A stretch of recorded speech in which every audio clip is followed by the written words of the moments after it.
কোম্পানিতে সিইওর স্ত্রী হঠাৎ এসে সবাইকে দামি গিফট দিলেন, কিন্তু নতুন যোগ দেওয়া এক জুনিয়র অ্যাসিস্ট্যান্ট কিছুই পেল না। সে প্রশ্ন করতেই ম্যানেজার ঠাট্টা করে বলল, তুমি তো আজ সকালেই গিফট নিয়েছো, সিইওকে আদর করে খাইয়েছো।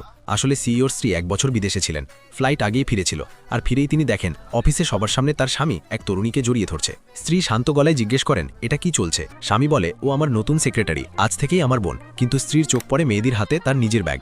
এক ঝটকায় ব্যাগ ছিনিয়ে নিয়ে তিনি বলেন, আমার জিনিস ছোঁয়ার যোগ্যতা সবার নেই। গাড়িতে উঠেই দরজা লক। স্ত্রী বলেন, গ্যাইভ করো। স্বামী যুক্তি দেয়, মিং ইনভেস্টমেন্টের ফান্ড দরকার, ওর ভাই খুব পাওয়ারফুল। সে জানতো না মিং ইনভেস্টমেন্টের আসল ফাউন্ডার তার স্ত্রী নিজেই। পরদিন স্বামী মেয়েটিকে একটি চুড়ি দেয়, ওটা ছিল স্ত্রীর মায়ের শেষ স্মৃতি।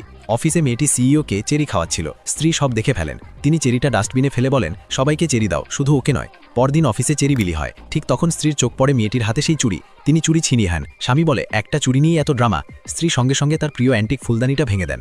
এটাও তো শুভ একটা জিনিস। স্বামীর আগে মেয়েটার পেছনে দৌড়ায়। স্ত্রী শেষবার বলেন, ওর পেছনে গেলে সব শেষ, কিন্তু সে যায়।